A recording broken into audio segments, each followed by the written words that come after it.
Hello, everyone. Tonight, we're standing in a tiny corner bakery with a black grandmother whose hands smell like sugar and lemon zest, while the sky outside has already gone dark. Right now, she's sliding a tray of fresh lemon bars into a second-hand display case, the bell over the door still quiet, when her own daughter looks around the shop and calls her the failure of the family for daring to chase a dream at 62. In a little while, you'll follow her from those empty tables to a billionaire's wedding at a private estate, where her pastries steal the whole show. You'll sit with her at a candlelit cafe as a widowed investor asks about her recipes instead of her wrinkles. Walk through the garden where he offers to turn her tiny dream into a real brand. And then stand in her living room as her daughter and son-in-law try to tear it all down with lies. Fake evidence, and that same cruel word, failure. If you've ever been told you were too old to start over, too unrealistic to dream, or too embarrassing to be taken seriously, this story may land so close to your own heart that you might not emotionally survive it. So, before you get too comfortable, take a moment to like the video and subscribe, but only if you truly enjoy what I do here. And while you're settling in, drop your city and your local time in the comments. I love seeing where you're listening from and how our little nighttime circle stretches across the map. Now, turn off the lights, maybe turn on a fan for a gentle hush of noise, and let's begin our journey together tonight. My daughter called me the failure of the family after I opened a bakery. My son-in-law mocked me at his bowling club, saying I was wasting time making pastries no one likes. But when I got the chance to cater a billionaire's wedding, I'm glad to have you here. Follow my story until the end and comment the city you're watching from so I can see how far my story has reached. Chapter 1. The Dream That Became a Nightmare. I never thought my own daughter would be the one to crush my dreams. At 62, I thought I'd earned the right to chase what made me happy. I was wrong. The morning I opened Laverne's sweet corner, my hands trembled as I hung the hand-painted sign on the door. After 35 years as a school secretary, I'd finally saved enough to rent this tiny storefront on Maple Street. The space wasn't much, just 400 square foot with a display case I'd bought secondhand and 2 small tables. But it was mine. I'd been baking since I was 12, learning at my grandmother's elbow. Even during my marriage to Charles, even after Ayana was born, I'd always dreamed of having my own place. Charles used to say it was a silly hobby that I should focus on real responsibilities. After he passed 5 years ago, I thought maybe it was finally my time. I was arranging my first batch of lemon bars in the display case when the bell chimed. My heart jumped with excitement until I saw who walked in. Ayana stood in the doorway, her designer heels clicking against my freshly mopped floor. Behind her was Darius, her husband of 8 years, looking around like he'd stepped into something dirty. "Mom," Ayana said, not bothering with the greeting. "We need to talk." I wiped my hands on my apron, trying to keep the smile on my face. "Honey, I'm so glad you came for opening day.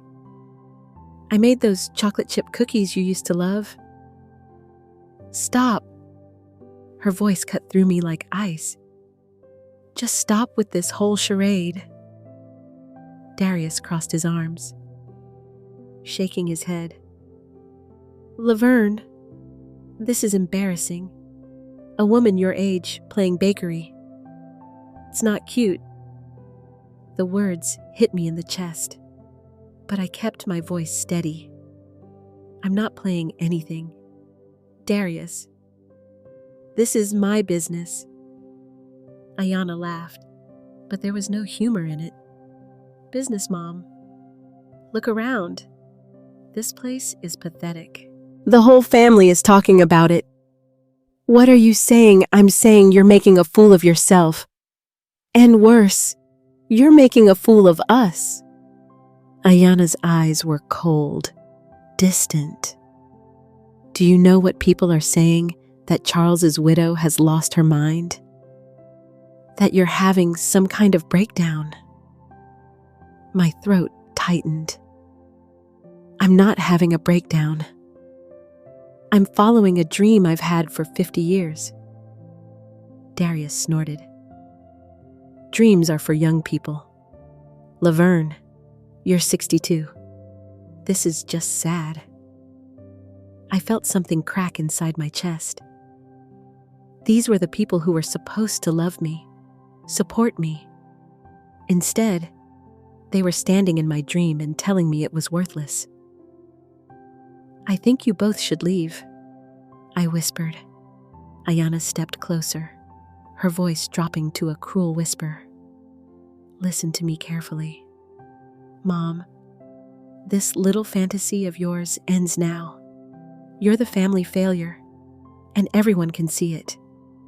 Close this place down before you embarrass yourself further. The family failure. The words echoed in my head as they walked out, leaving me alone with the smell of fresh cookies and the sound of my own heartbeat. I stood there for 20 minutes, staring at the door, waiting for someone, anyone, to come in. A customer, a neighbor, someone who might tell me I wasn't crazy for wanting this. But no one came. As the afternoon dragged on, I sold exactly 3 items. A coffee cake to Mrs.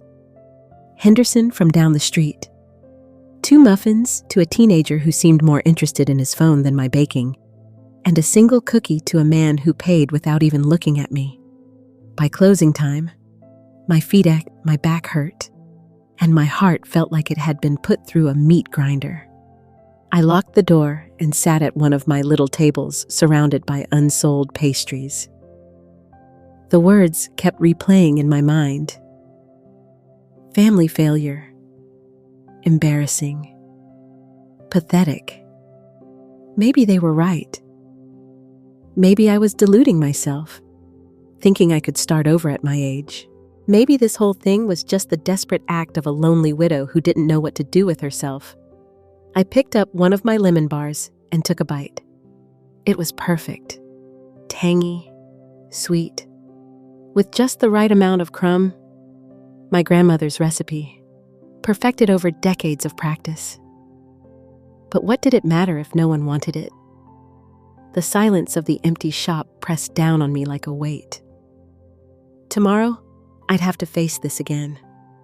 The empty tables, the full display case, the knowledge that my own daughter thought I was a failure. I gathered my things and headed for the door, turning off the lights one by one. As I stepped outside, I caught my reflection in the window. A tired woman with gray hair and flour-stained clothes, standing in front of a shop that felt more like a tomb than a dream. But something deep inside me, some stubborn part that had survived 35 years of other people's expectations, whispered that tomorrow might be different. I just didn't know how different it would be. Dear Chapter 2, The Opportunity That Changed Everything. 2 weeks had passed since opening day, and I was barely scraping by. Some days I sold nothing at all. I'd started making smaller batches to avoid throwing away so much food, but even that felt like giving up. I was frosting a batch of cupcakes when the phone rang. The voice on the other end was crisp, professional. Is this Laverne's Sweet Corner? This is Rachel Cole from Mills Event Planning. I have an unusual request. My heart skipped. A real customer. Yes, this is Laverne. How can I help you? We have a client getting married this Saturday. The original caterer had a kitchen fire, and we're desperate. The wedding is for 200 guests, and we need desserts. Can you handle something that size on short notice Saturday? That was 4 days away. 200 people. My biggest order so far had been 6 cupcakes for a child's birthday party. What kind of desserts are you looking for? I asked, my voice steadier than I felt. An elegant dessert table. The bride wants variety. Individual cakes, pastries, something special. Money is no object. The groom's family has significant means. My hands were shaking as I grabbed a pen. I can do that. Excellent. The venue is Hale Estate. Be there Saturday at 2:00 for setup. I'll email you the details. After I hung up, I stood in my empty shop staring at the phone. Hale Estate. I'd driven past those gates 100 times, the kind of place where hedge funds managers and tech billionaires held their parties. The next 4 days were a blur. I barely slept, barely ate. I spent every waking hour in that kitchen, creating things I'd only dreamed about making. Miniature wedding cakes with delicate sugar flowers, French macarons and soft pastels, chocolate tarts that looked like tiny works of art. My grandmother's lemon bars elevated with candied lemon peel and gold leaf. I maxed out my credit card, buying the finest ingredients: real vanilla beans, Belgian chocolate, organic butter. If this was my one chance to prove myself, I wasn't going to hold back. Saturday morning, I loaded my old Honda with carefully packed boxes of desserts. My hands were steady now. I'd moved beyond nervousness into something else, a focused determination I hadn't felt in years. Hale Estate was even more impressive up close. The mansion sat on manicured grounds that seemed to stretch forever. Servers in crisp uniforms moved efficiently across the terrace where the reception would be held. I spent 2 hours arranging my dessert table, making sure everything was perfect. The late afternoon sun caught the gold leaf on my lemon bars, making them shimmer. The macarons were lined up like colorful jewels. Everything looked like it belonged in a magazine. Exceptional work. I turned to find a man in his late 60s watching me. He was tall, silver-haired, with kind eyes behind wire-rimmed glasses. His suit probably cost more than I made in 6 months, but his smile was warm. "You're the baker who saved our wedding," he continued. "I'm Preston Hale. This is my son's wedding. Laverne Brooks," I said, wiping my hands nervously on my apron. "I hope everything meets your expectations." He picked up one of my miniature cakes, examining it closely. "May I?" "Of course." He took a bite, and I held my breath. His eyes widened slightly. Then he smiled. "This is remarkable. Where did you train?"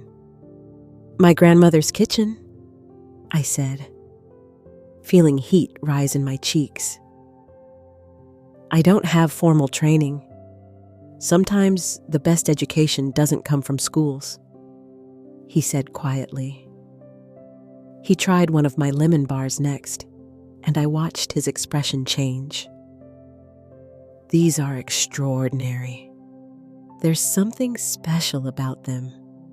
They're my grandmother's recipe. I've been making them for 50 years, and you have your own bakery. A small place on Maple Street. Laverne's Sweet Corner." He nodded thoughtfully. "I'll have to visit sometime." The reception began, and I watched from the kitchen as guests discovered my desserts. I heard gasps of delight, saw people going back for seconds and thirds. Several guests asked servers who had made the desserts. For the first time since opening my shop, I felt proud. Not just satisfied, but genuinely proud of what I'd created. As the evening wound down, Preston found me again. As I was packing up my empty platters, the desserts were the highlight of the evening, he said. I've been to hundreds of events, and I've never seen guests so enthusiastic about the food. Thank you, Mr. Hale. That means more than you know. He handed me an envelope. Your payment, plus a bonus for exceptional service. I tucked it into my purse without looking. I should get these cleaned up and head home.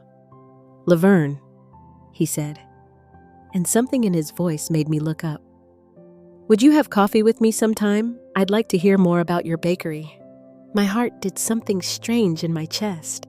Was he asking me on a date at my age? Yes, I'd like that. He pulled out a business card and wrote his personal number on the back. I'll call you. Driving home, I couldn't stop smiling. For the first time in weeks, I felt like maybe Ayanna was wrong. Maybe I wasn't a failure. Maybe I was just getting started. When I finally looked at the envelope Preston had given me, I nearly drove off the road.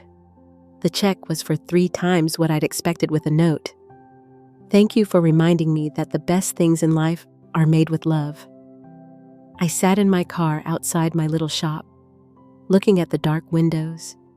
Tomorrow, I'd open those doors again. But something had changed. I wasn't the same woman who'd been crushed by her daughter's words 2 weeks ago.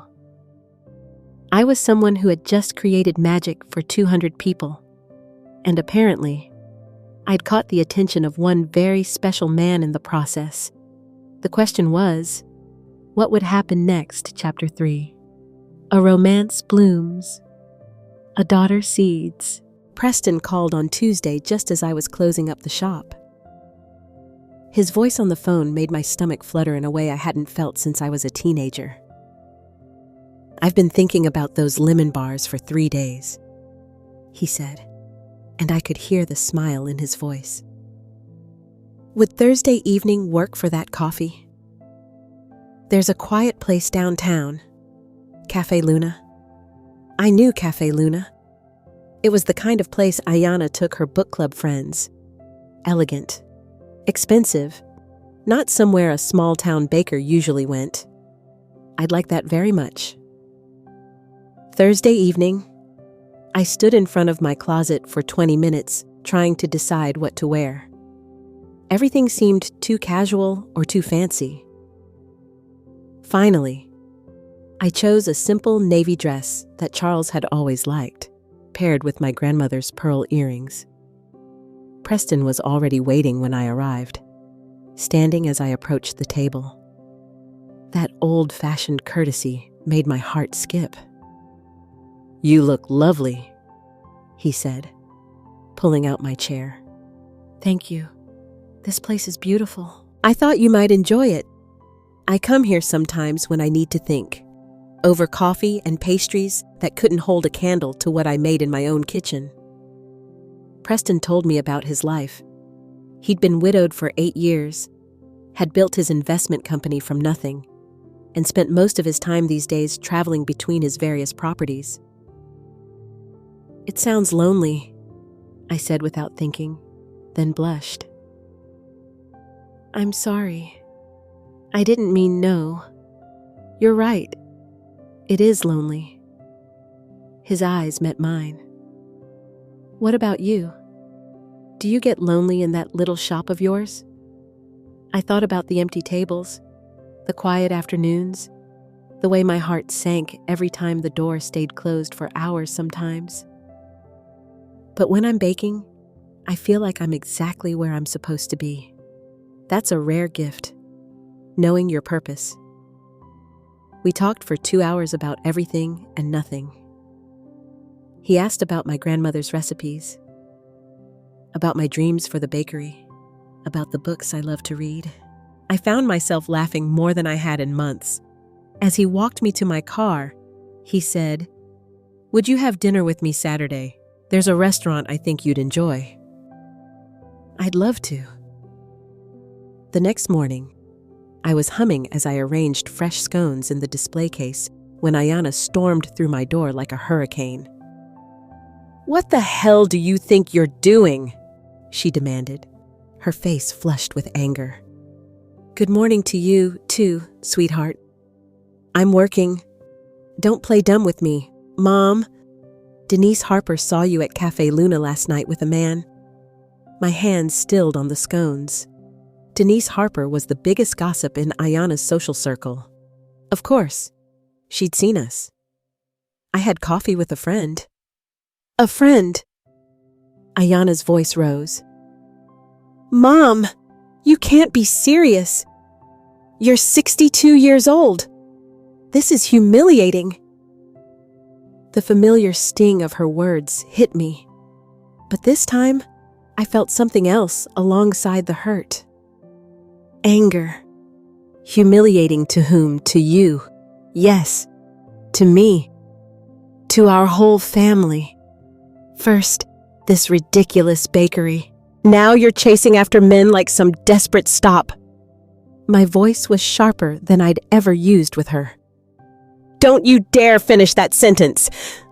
Ayana blinked, clearly not expecting me to fight back. "Mom, you're making a fool of yourself again. The man I had coffee with is Preston Hale. He hired me for his son's wedding last weekend." Something flickered across Ayana's face. Hale, as in Hale Investments.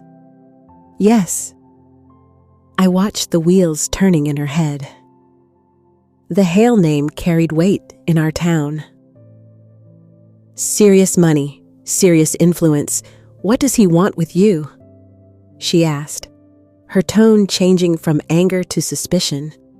"Maybe he enjoys my company." "Mom, men like that don't date women like you." "He's using you for something." The cruelty of it took my breath away.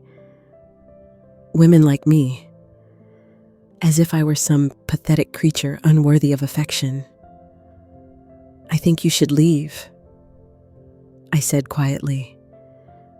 "I'm trying to protect you." "Can't you see that you're going to get hurt and then you'll come crying to me when he breaks your heart? Get out! Ayana!" She stared at me for a long moment, then grabbed her purse. "Fine. But don't come running to me when this all falls apart.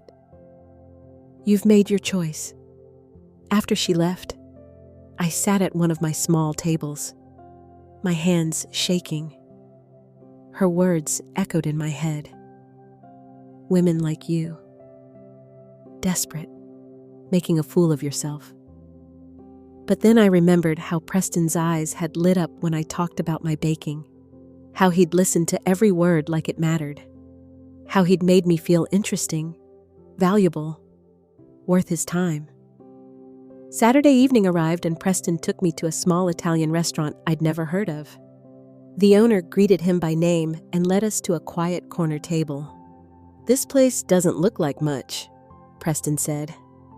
"But the food is incredible. The owner used to cook for my late wife and me on special occasions."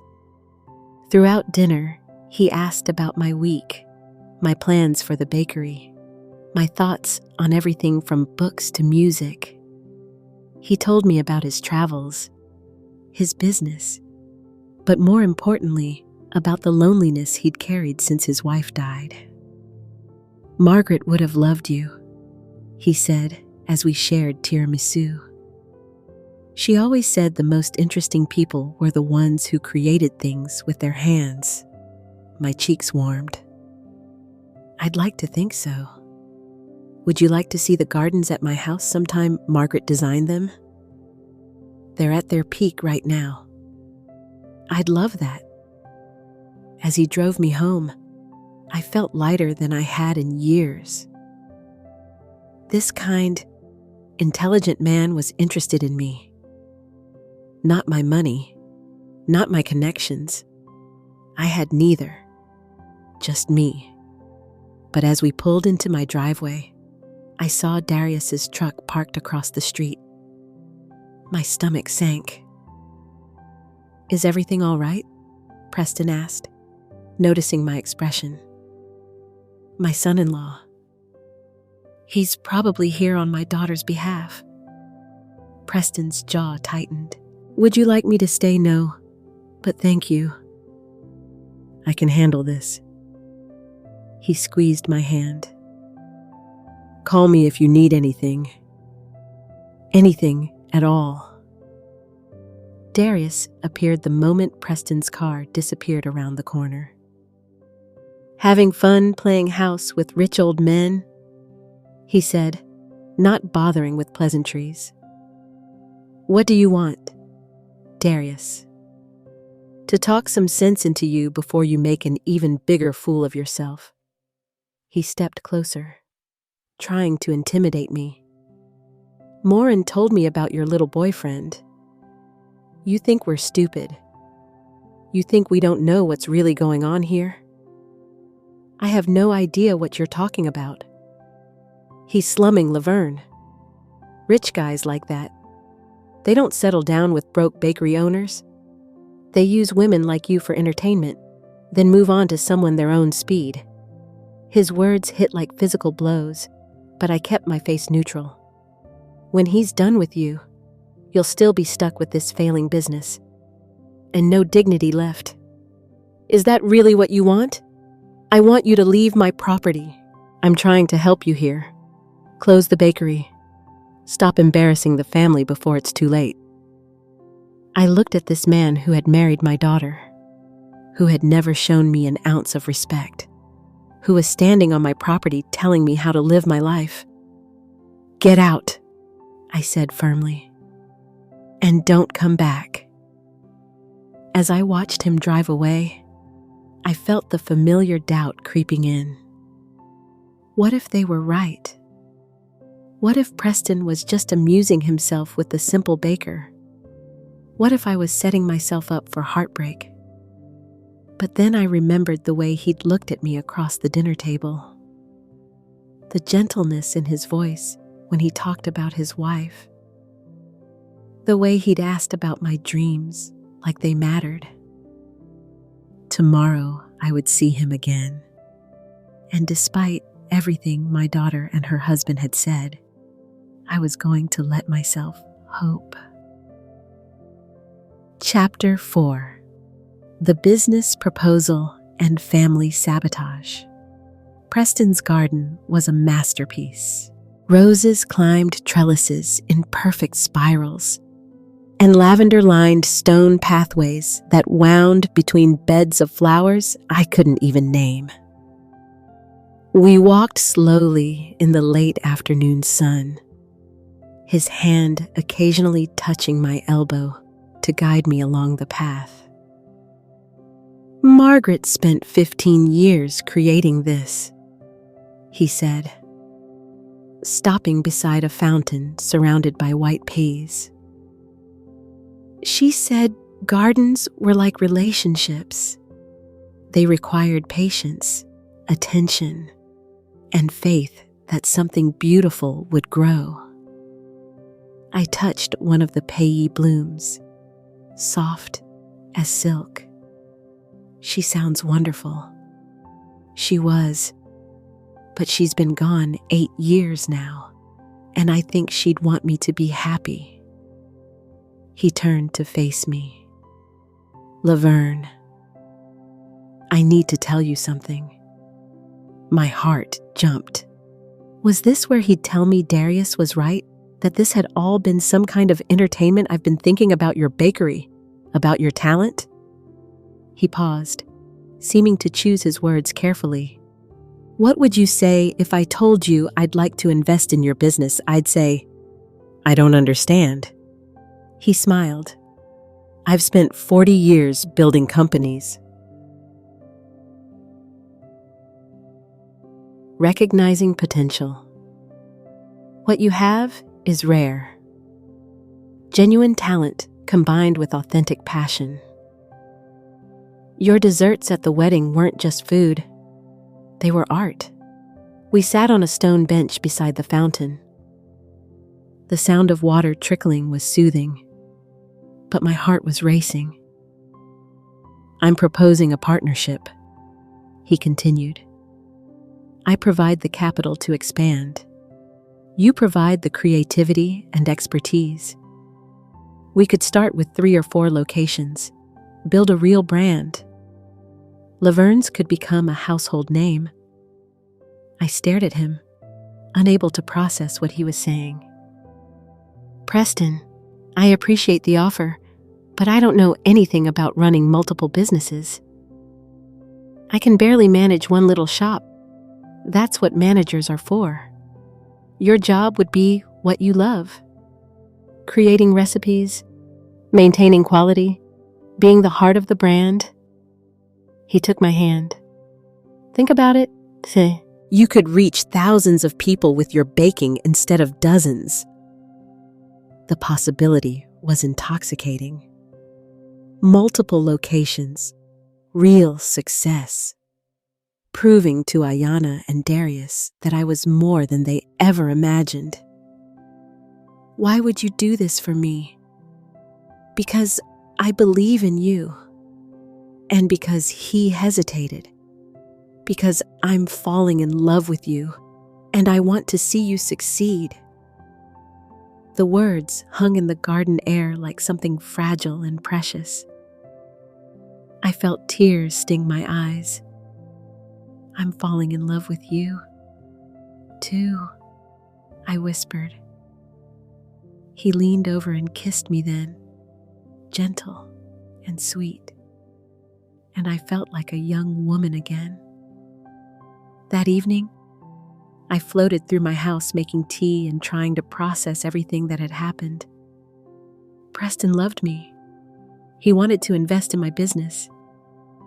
He saw potential in me that I'd never dared to see in myself. I was still smiling when my phone rang. Ayanna's name on the caller ID made my stomach tighten. Mom, we need to talk. I'm coming over. Ayanna, it's almost 9 Hazuru. I'll be there in 10 minutes. She hung up before I could protest. 20 minutes later, she was at my door with Darius behind her, both of them looking grim. We know about the business deal, Ayanna said without preamble, pushing past me into my living room. What business deal? Don't lie to us, Mom. Denise Harper saw you at his house today. She heard you talking about investing and partnerships. My heart sank. Of course, Denise had been there. She probably did landscaping for half the wealthy families in town. Preston made me an offer. Yes, and you're actually considering it. Darius snorted. Laverne, this is exactly what we warned you about. He's playing you. How is offering to invest in my business playing me? Ayanna sat down heavily on my couch. Because men like Preston Hale don't make business deals with women like you unless there's something in it for them. What did he ask for in return? Nothing. He believes in my talent. Your talent, Ayanna's voice rose. Mom, you bake cookies? That's not talent. That's a hobby. The familiar sting of her dismissal hit me, but this time, I fought back. My cookies earned enough to pay for that wedding reception that everyone's still talking about. My talent is what caught Preston's attention in the first place. Wake up. Darius slammed his hand on my coffee table. Rich men don't fall in love with 62-year-old bakers. They use them, then throw them away. Ayanna leaned forward, her voice dropping to something almost gentle. Mom, I know you're lonely. I know you miss Dad. But this fantasy you're living, it's going to destroy you. What if it's not a fantasy? What if someone actually sees value in me because we know you? Ayana exploded. We know who you really are. You're not some successful businesswoman. You're a widow who can't accept that her time is over. The words hit me like physical blows. I felt myself shrinking back into the woman who had been crushed on opening day.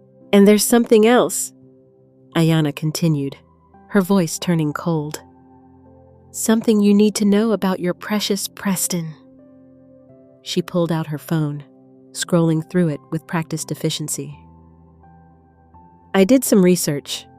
Preston Hale has a pattern. 3 times in the past 10 years, he's gotten involved with older women who owned small businesses. Each time he invested money, made promises, and then took over their companies completely. She showed me the screen, articles about business acquisitions, legal disputes, women who'd lost everything.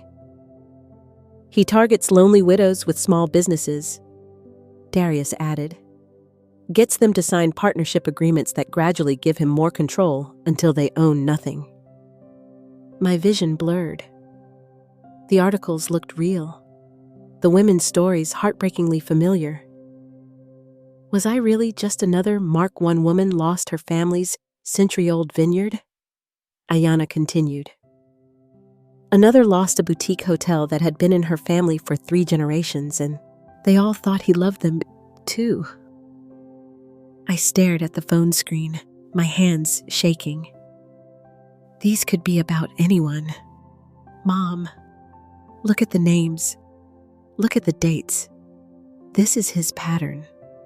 The evidence seemed overwhelming.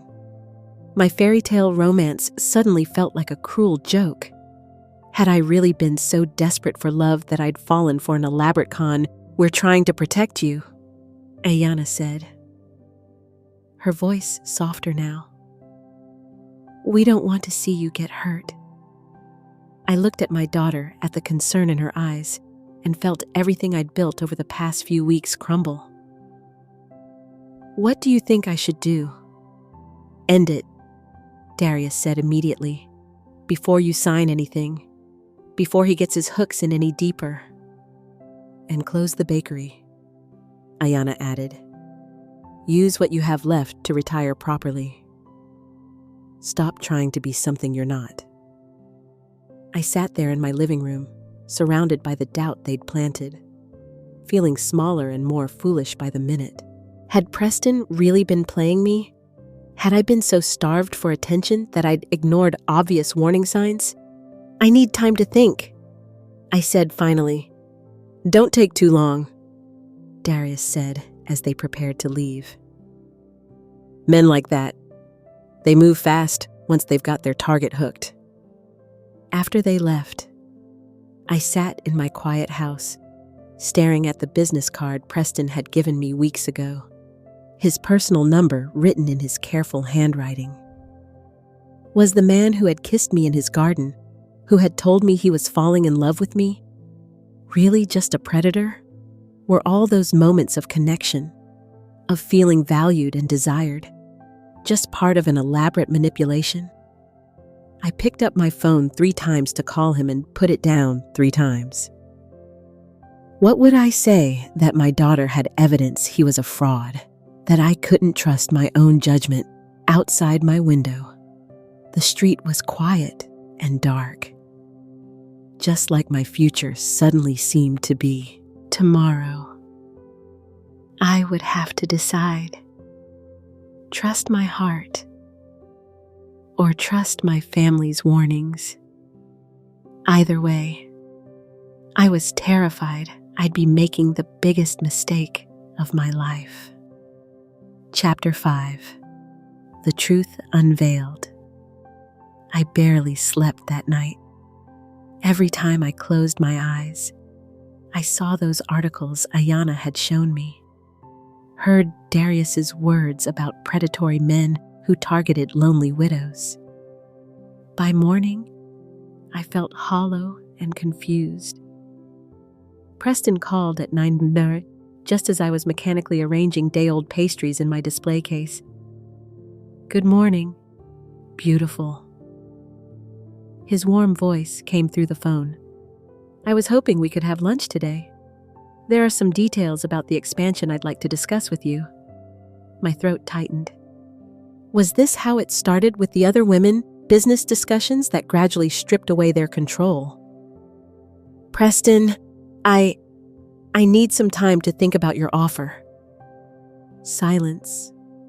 Then, of course. These are big decisions. Would you like to talk about your concerns? I just need to be sure I'm making the right choice. I understand completely. Take all the time you need. But Laverne, I hope you know that my feelings for you aren't contingent on any business arrangement. After I hung up, I stared at my phone, more confused than ever. He sounded sincere. But then again, wouldn't a practiced con man sound exactly like that? I was lost in thought when the bell chimed. A woman in her 50s entered, looking around my small shop with obvious disappointment. Are you Laverne? Yes. Can I help you? I'm Monique Porter. I think we need to talk. The name meant nothing to me, but something in her tone made my stomach clench. I understand you're involved with Preston Hale. My hands went cold. Who's asking? She sat down at one of my small tables without invitation. Someone who made the same mistake you're about to make. This was it. This was one of the women from Ayanna's articles come to warn me in person. I sat across from her, bracing myself for the truth about Preston's pattern of deception. I owned a catering company in Denver. Monique began. 23 years. I built it up from nothing. Then Preston came along, charming and sophisticated, talking about expansion and partnerships. My heart sank. What happened? He swept me off my feet, made me feel special, valued. Said he saw potential in me that no one else had recognized. She laughed bitterly. Sound familiar? I nodded, unable to speak. Within 6 months, I'd signed partnership agreements that gave him controlling interest in my company. Within a year, I was pushed out entirely. He kept the name, the recipes, everything I'd built, and gave me a settlement that was barely enough to start over. I'm sorry, I whispered. She leaned forward. But that's not why I'm here. I looked up, confused. I'm here because someone paid me $5,000 to tell you that story. The words hit me like a physical blow. What your daughter contacted me last week, said she was worried about you making a terrible mistake, offered to pay me to come here and convince you that Preston was a predator. My mind reeled. But the articles, the other women. I don't know anything about other women. I know Preston Hale ruined my business, but not through romance, through a legitimate acquisition that I agreed to because I was in financial trouble. She pulled out an envelope from her purse. Your daughter gave me half up front. Promise the rest after I talk to you. I stared at the envelope, my hands shaking. Why are you telling me this? Because I've been where you are. I know what it's like to have family members who think they know what's best for you. She stood up. Maybe Preston is a con man. Maybe he isn't. But you should make that decision based on facts, not manufactured evidence. After she left, I sat in my empty shop trying to process what I just learned. Ayanna had paid someone to lie to me, had fabricated evidence to break up my relationship. My phone rang. Ayanna's number. Mom, I've been thinking about our conversation last night. I know it was hard to hear, but I just had a visitor. I said, my voice eerily calm. Monique Porter? Silence. Then I don't know what you're talking about. She told me about the money. Ayanna, about the $5,000. A longer silence. When Ayanna spoke again, her voice was different, harder. Fine. Yes, I paid her, but only because you wouldn't listen to reason. You lied to me. You manufactured evidence to manipulate me. I protected you. Mom, you're so desperate for attention that you can't see what's right in front of your face. What's in front of my face? Ayanna, a successful man who's interested in me. Someone who sees value in my work. You're deluding yourself. Men like Preston Hale don't want women like you. There it was again. Women like you. As if I were some inferior species unworthy of love or success. Why? Marin. Why do you need me to be a failure so badly? Because her voice cracked. Because if you succeed, if you actually build something significant, then what does that say about me? The truth hung between us like a live wire. Darius and I are drowning. Mom, we're $50,000 in debt. His business is failing, and I haven't been able to find work in 2 years.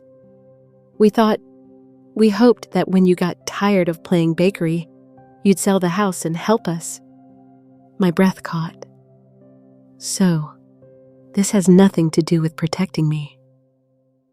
We need you to be the practical and sensible mother who takes care of her family. We can't afford for you to be successful on your own. The cruelty of it was breathtaking. They needed me to fail so they could use me. Get out, I said quietly. Mom, get out of my life. Ayanna, both of you. I hung up and immediately called Preston. I'm sorry I doubted you, I said when he answered. Can we meet? I have some things to tell you. An hour later, we sat in his garden again, and I told him everything about Ayanna's lies.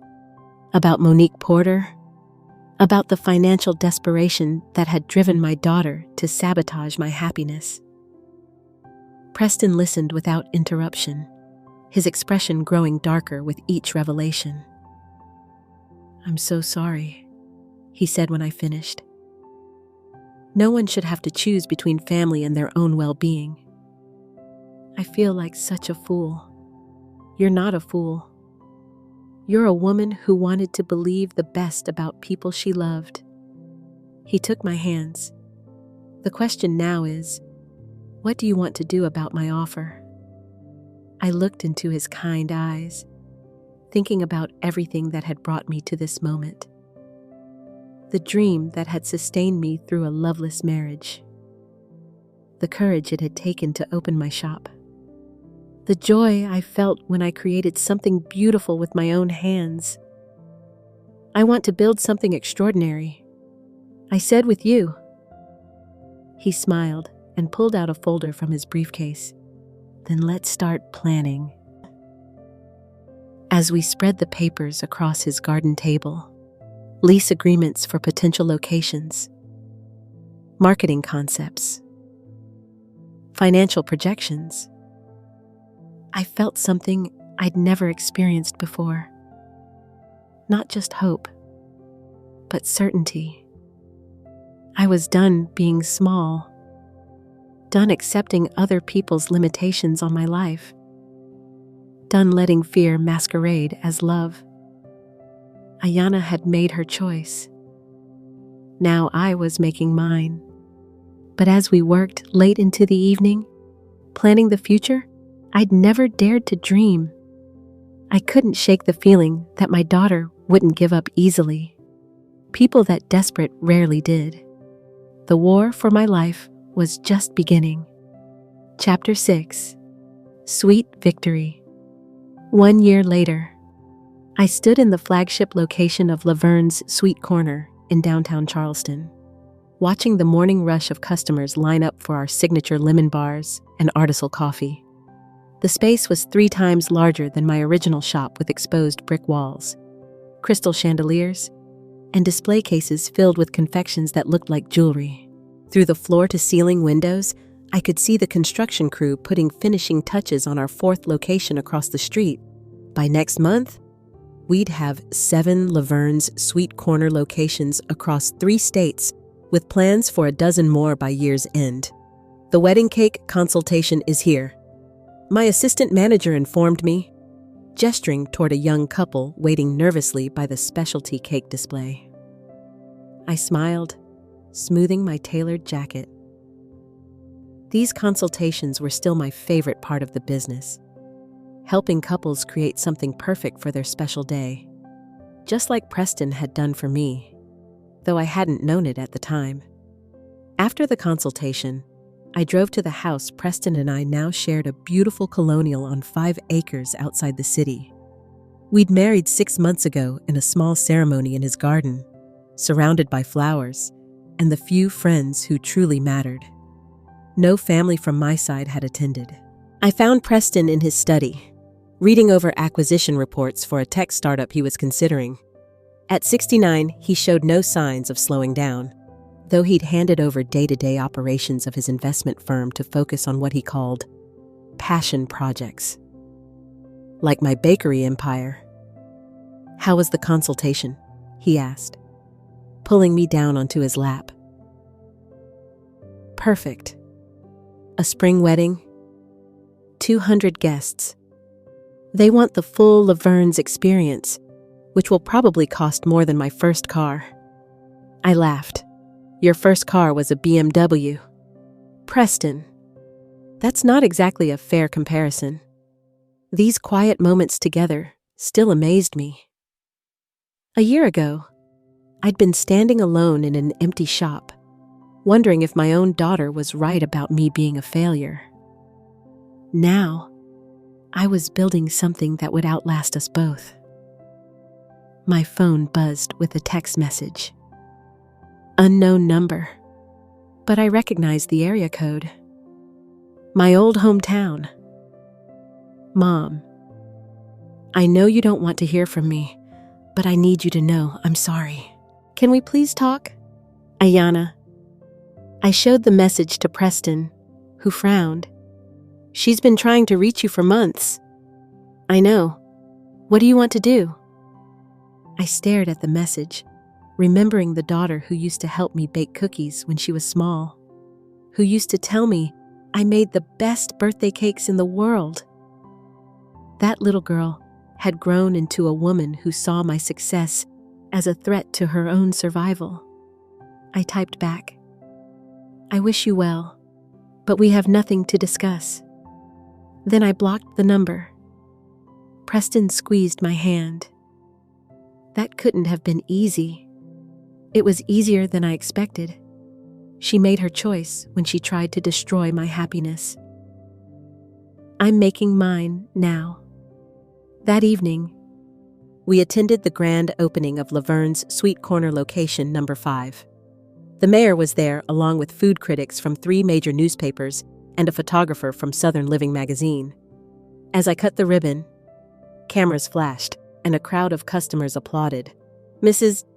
Hale," called out a reporter, "what's next for the Laverne's brand?" "Expansion into the Northeast, and we're exploring international opportunities. But more importantly, we're launching our scholarship program for young bakers who want to turn their passion into a profession." Later, as Preston and I drove home through the quiet streets, I reflected on how dramatically life could change. 18 months ago, I'd been a lonely widow trying to prove she had value. Tonight, I was a successful businesswoman with a loving husband and a future full of possibilities. "Any regrets?" Preston asked, as if reading my thoughts about Ayana. "No. She showed me who she really was, and I believed her. I meant about leaving your old life behind. The simple shop, the quiet routine. I considered this. Do you know what I regret? I regret waiting so long to believe in myself. I regret letting other people's opinions matter more than my own dreams. We pulled into our circular driveway, past the garden where Preston had first told me he loved me. The house was lit up like a beacon, warm and welcoming. Inside, I made us tea while Preston built a fire in the living room. We settled onto the couch with our cups and I pulled out the latest franchise applications. 3 potential locations in Virginia, 2 in North Carolina. You know, Preston said, watching me review the paperwork. When I first tasted your lemon bars at the wedding, I knew you were special. But I had no idea just how extraordinary you would become. I'm the same woman I always was. I just finally had someone who believed in me. No, that's not quite right. He sat down his tea and turned to face me. You're the woman you always had the potential to be. I just provided the opportunity. You did all the hard work. As we sat there planning our next expansion, I thought about the different paths life could take. If I'd listened to Ayana and Darius, I'd be sitting in a small apartment somewhere, living on Social Security and wondering what might have been. Instead, I was building an empire. My phone rang, probably another reporter wanting an interview about the unlikely success story of Laverne's Sweet Corner. But when I looked at the caller ID, my breath caught. It wasn't a reporter. It was Denise Harper, the town gossip who had started this whole chain of events by reporting my coffee date with Preston to Ayana. Hello, Denise? Laverne? Honey, I hope you don't mind me calling. I got your number from the Laverne's website. What can I do for you? Well, I'm calling because I have some news about Ayana and Darius. I almost hung up. Then curiosity got the better of me. What kind of news? They lost their house last month, had to file for bankruptcy. Ayana's been telling everyone that if you'd just helped them instead of running off with your rich husband, none of this would have happened. I felt a pang of something. Not quite sadness. Not quite guilt. That's unfortunate. She's been bad-mouthing you all over town, saying you abandoned your family for money. But honey, everyone can see how successful you've become. That article in Southern Living. We're all so proud. After I hung up, Preston looked at me questioningly. Ayana and Darius lost everything. I said, "How do you feel about that?" I thought about it honestly. Sad for the people they used to be, but not responsible for the choices they made. And if Ayana called you directly, asked for help, I met his eyes. I'd tell her the same thing she told me when I was struggling, that she's an adult and needs to figure it out herself. Preston nodded approvingly. You've learned to protect your peace. As we prepared for bed, I caught my reflection in the bathroom mirror. At 63, I looked happier and more confident than I had at 40. My hair was professionally styled, my skin glowed with good health and contentment, and my eyes sparkled with the satisfaction of someone who had built something meaningful. The woman looking back at me was someone Ayana would never recognize. Successful, beloved, unshakable in her sense of self-worth. In the morning, I'd return to my thriving business, taste test new recipes with our head baker, and review plans for our cookbook deal with a major publisher. I'd have lunch with Preston at our favorite restaurant, where the staff knew us by name and always saved our preferred table. But tonight, I'd simply be grateful. Grateful for second chances, for the courage to dream at 62, for a man who saw my potential when I couldn't see it myself. Most of all, I was grateful for the day Marin called me a family failure, because in trying to tear me down, she'd forced me to discover just how strong I really was. The last thing I did before turning off the light was check my phone one final time. 12 missed calls from unknown numbers, probably Ayana to try to reach me. I turned the phone off and snuggled against Preston's warm shoulder. Some doors, once closed, were meant to stay that way. Tomorrow would bring new challenges, new opportunities, new reasons to be proud of the life I'd built. But tonight, I was simply a woman who had chosen herself over everyone else's expectations. And it felt like the sweetest victory of all. Now I'm curious about you who listened to my story. What would you do if you were in my place? Have you ever been through something similar? Comment below. And meanwhile, I'm leaving on the final screen 2 other stories that are channel favorites, and they will definitely surprise you. Thank you for watching until here. And now, as this whole journey from a cramped little bakery with empty chairs to a warm house filled with light, laughter, and lemon bars on fine china drifts farther away from you, let the sharpest pieces begin to soften. The sound of your own child calling you a failure, the sting of being mocked at a bowling alley by a son-in-law who never lifted a finger to help, the way your heart pounded when a stranger in a tailored suit said your desserts had saved his son's wedding. All of that can start to blur now, like streetlights smearing into soft lines through a rainy windshield at night. You've just spent time with a Black grandmother who dared to start over when the world told her she was finished. You watched her hang a hand-painted sign on a cheap storefront, stand alone in the quiet when nobody walked through the door, and then pour everything she had into one impossible order that changed the course of her life. You sat beside her while a man who'd seen the whole world told her that her hands made something rare, that her talent deserved to be seen, and that love and partnership could still find her after 60. You also watched her own daughter try to blow it all apart with gossip and manufactured proof, a story that required her mother to stay small so they could keep using her. Maybe something in your own chest ached, remembering times when the people who were supposed to love you seemed threatened by your joy.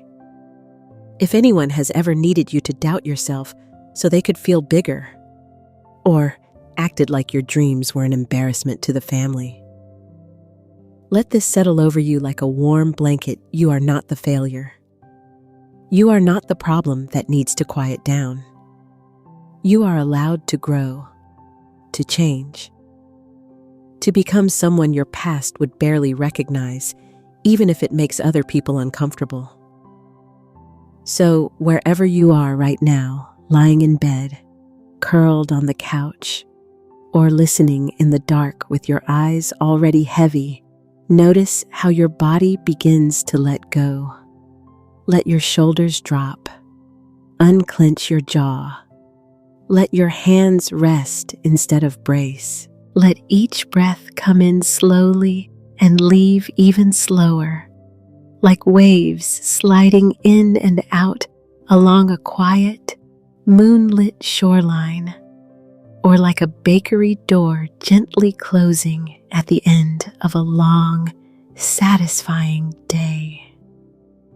You don't have to decide tonight who to forgive or how big your own dream is allowed to be. For these next few moments, your only job is to breathe and let your thoughts drift farther and farther away, like flowers settling in a sunbeam after the work is done. Let your heart hear this almost like a whisper. You are not invisible. You are not too late. And you are not alone in how this feels. When your eyes are ready to close, let them. Let this story sink to the bottom of your mind like a smooth stone in deep, calm water. And as sleep moves toward you, rest in the quiet truth that you matter, just as you are, exactly where you are tonight.